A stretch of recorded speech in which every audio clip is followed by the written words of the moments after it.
Assalamualaikum warahmatullahi wabarakatuh. Bismillahirrahmanirrahim. Alhamdulillahirabbil alamin. Wassalatu wassalamu ala asyrafil anbiya wal mursalin sayyidina maulana Muhammad wa ala alihi wa ashabi ajmain. Amma ba'du.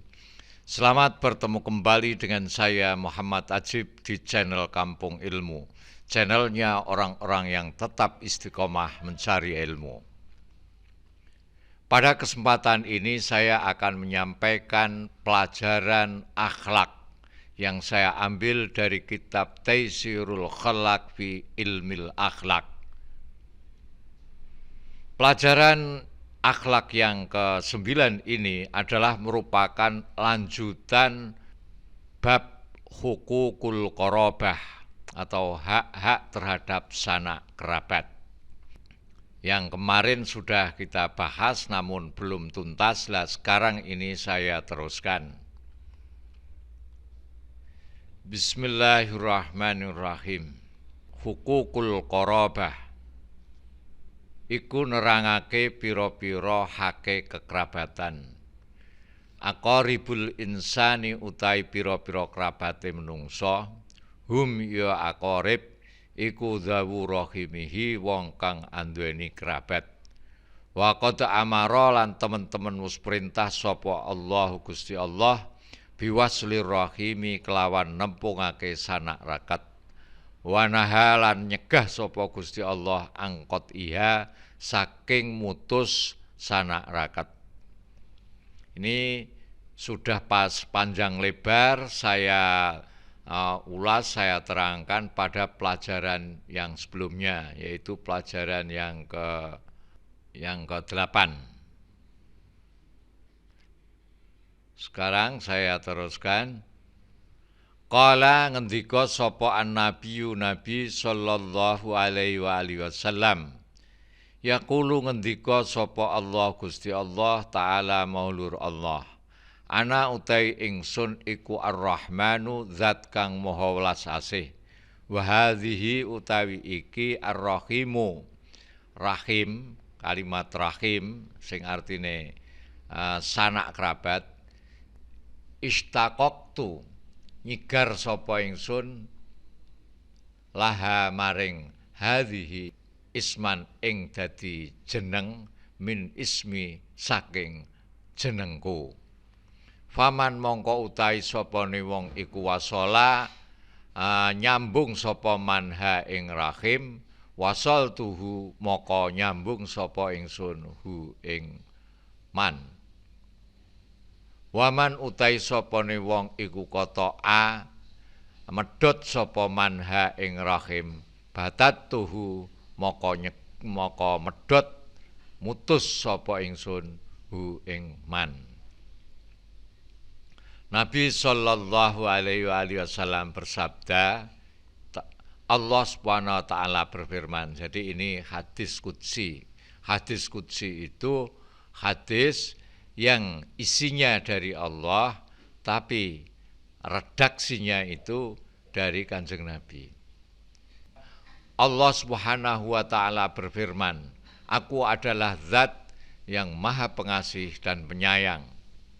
Dan kalimat ar-rahim yang artinya sanak kerabat ini aku ambil dari namaku sebagai sebuah nama, yaitu Ar-Rahman, artinya maha pengasih. Maka barang siapa yang menyambung sanak kerabat, maka aku akan menyambungnya. Dan barang siapa yang memutuskan sanak kerabat, maka aku memutuskannya. Maksudnya, barang siapa menyambung silaturahim dengan sanak kerabatnya, dia akan mendapat rahmat Allah. Dan barang siapa memutuskan hubungan silaturahim dengan sanak kerabatnya, maka Allah akan memutus rahmatnya. Rahmat Allah itu ada 100. Sebagaimana diriwayatkan oleh Abi Hurairah anin Nabi sallallahu alaihi wasallam qala inna lillahi mi'ata rahmatin anzala minha rahmatan wahidatan bainal jinni wal insi wal bahaimi wal hawami fabiha yata'atafuna wa biha yatarahamuna wa biha ta'tiful wahsyu ala waladiha wa akharallahu tis'an wa tis'ina rahmatan yarhamu biha ibadahu yaumal qiyamah. Dari Abu Hurairah, dari Nabi sallallahu alaihi wasallam, beliau bersabda, sesungguhnya Allah memiliki 100 rahmat. Dari 100 rahmat tersebut, hanya satu yang diturunkan Allah kepada jin, manusia, hewan jinak, dan buas. Dengan rahmat tersebut, mereka saling mengasihani dan menyayangi. Dan dengan rahmat itu pula binatang buas dapat menyayangi anaknya. Adapun 99 rahmat Allah yang lain, maka hal itu ditangguhkan oleh Allah karena Allah hanya akan memberikannya kepada para hambanya yang soleh pada hari kiamat kelak. Falihadza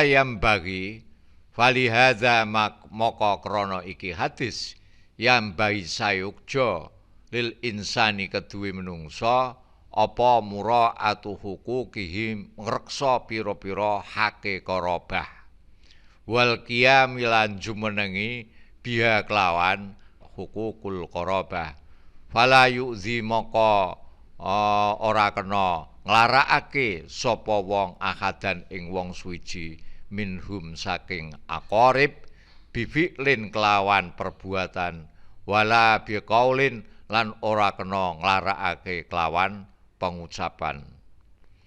Berdasarkan hadis ini, selayaknya bagi seorang insan untuk menjaga hak-hak kerabatnya dan memenuhi hak-haknya. Oleh karena itu, seorang tidak diperbolehkan menyakiti salah seorang dari kerabatnya, baik dengan perbuatan maupun dengan perkataannya. Seseorang tidak boleh menyakiti kerabatnya. Kerabat itu sudah sepanjang lebar saya terangkan pada pelajaran sebelumnya, seperti keponaan, Pak Le, Pak D, Bule, Bude, Yai, ponaan, istri, anak, mertua, putu, dan lain sebagainya.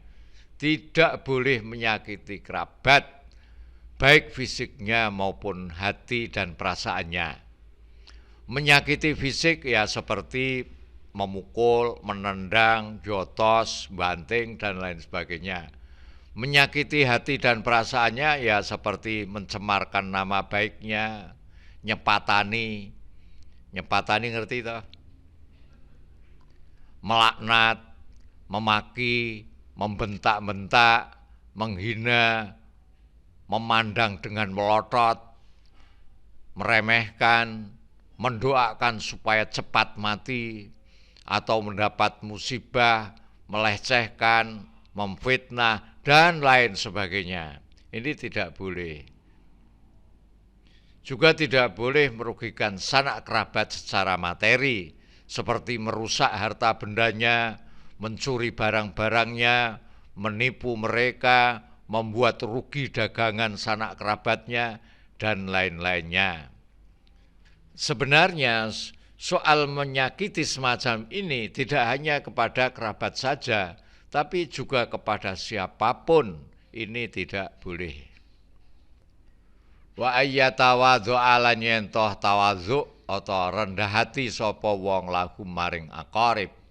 Wa ayyatahammala lan yentoh nanggung sabar sapa wong azahum ing perilaku nglarakake aqarib, ing kelakuan eleke aqarib, walau tatawalu senajan toh dawa sapa aqarib alaihi ing atase wong. Wa ayyatawadhu alahum, hendaknya orang itu bersikap tawadhu. Tawadhu itu rendah hati kepada mereka, kepada kerabat-kerabat, kepada sanak kerabat. Wa ayyatahammala adzahum, dan hendaknya bersabar atas ulah dan kelakuan sanak kerabat yang menyakiti, yang menyakitkan, meskipun mereka melakukannya dalam waktu yang lama. tidak boleh sombong, tidak boleh takabur atas prestasi dan kesuksesannya, kecerdasannya, kekayaannya, pangkatnya, dan lain sebagainya. Wa ayyatahammala adzahum.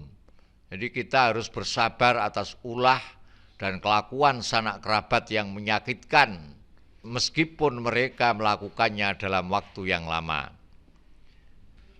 Bersabar atas ulah dan kelakuan sanak kerabat yang menyakitkan itu seperti ada kerabat, utang, janjinya 1 bulan mau dibayar, tapi sudah 1 tahun tidak dibayar. Kalau ditagih malah ngejak tukaran, ngejak padu, malah mengatakan kalimat-kalimat yang tidak mengenakkan telinga. Nah, menghadapi kerabat yang seperti ini kita harus sabar sambil mendoakannya dengan doa yang baik. Mudah-mudahan Allah melimpahkan rezeki sehingga utangnya bisa dibayar. Contoh lagi, pinjam mobil sampai beberapa hari setelah dikembalikan ternyata mobilnya rusak berat, tidak diperbaiki, ya kita harus sabar. Silahkan contohnya dikembangkan sendiri-sendiri. Kelakuan jelek semacam ini itu tidak hanya terjadi pada masa kita. Pada masa sahabat juga ada. Padahal masa sahabat itu merupakan masa terbaik. Itu pada zaman sahabat, itu saja ada yang kelakuannya menjengkelkan, tidak baik. Seperti di dalam hadis, anna rajulan qala ya Rasulullah innali qarabah asiluhum fayaqta'unani. Al hadis dari Abi Hurairah bahwa seorang berkata kepada Rasulullah sallallahu alaihi wasallam, sesungguhnya aku mempunyai kerabat. Aku selalu menyambung hubungan baik dengan mereka, tetapi mereka selalu memutuskannya. Aku berbuat baik, akan tetapi mereka membalasnya dengan keburukan. Aku berlaku bijaksana, akan tetapi mereka berlaku bodoh.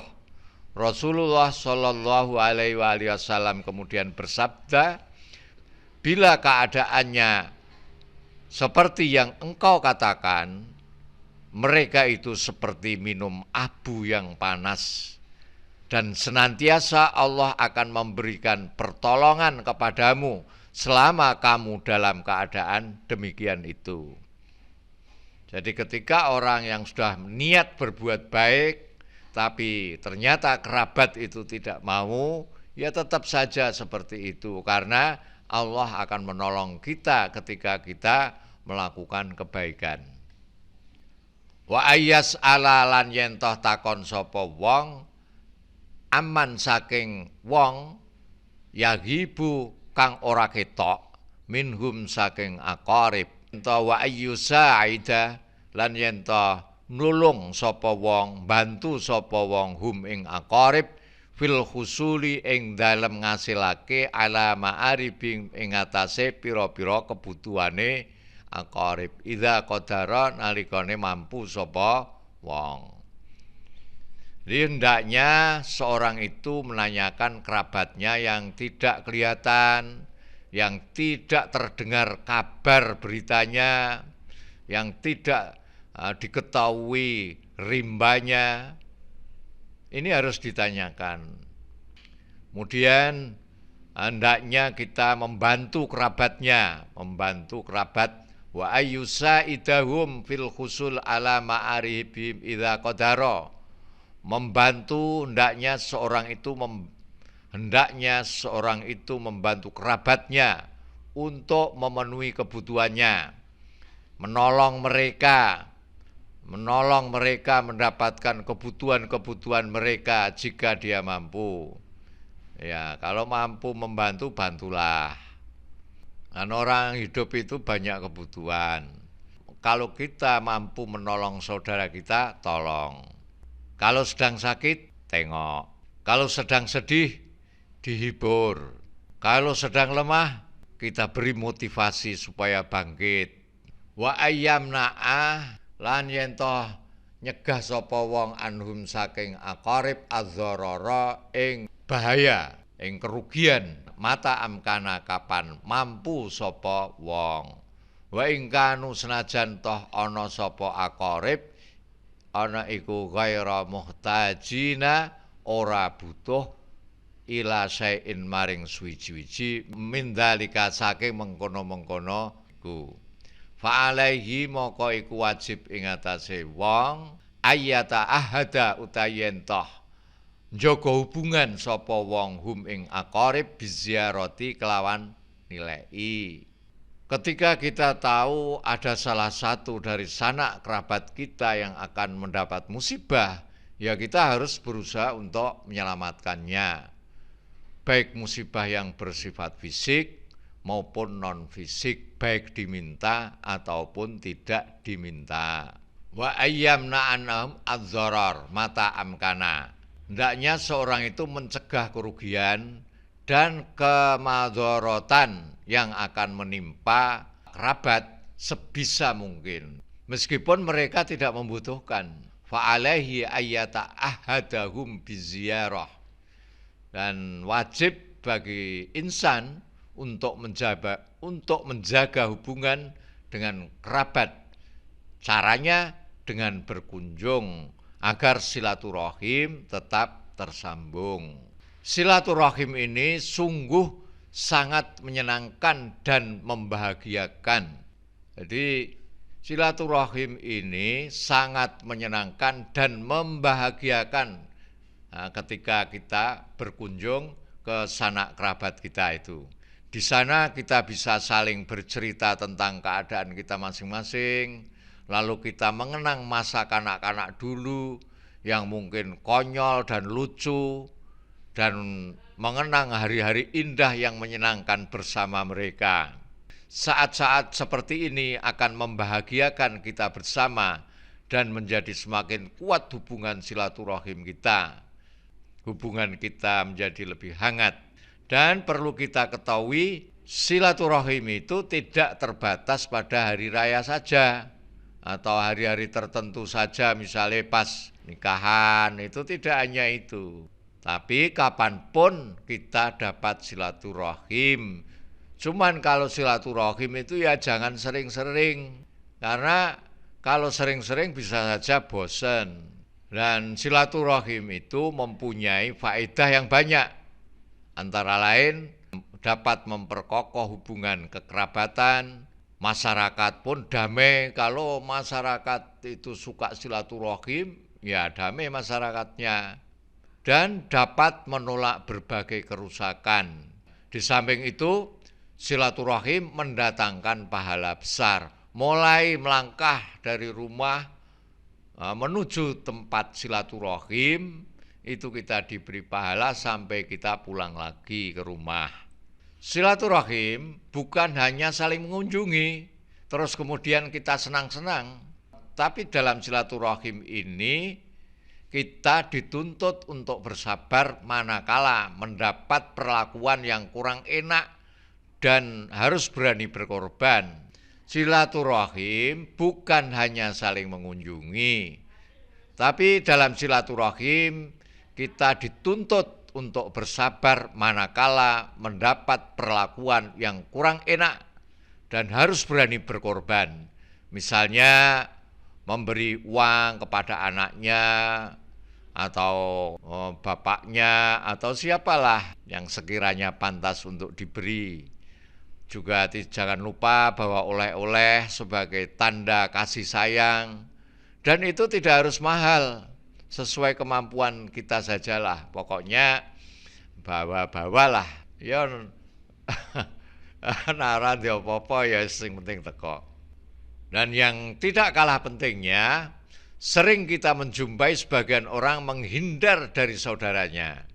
Dia enggan, bahkan tidak mau bertemu dengan saudaranya.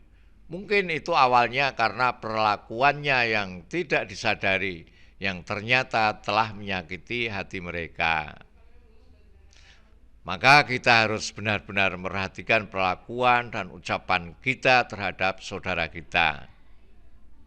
Tapi jangan sampai kehati-hatian kita itu membuat suasana menjadi kaku dan kehilangan rasa humor.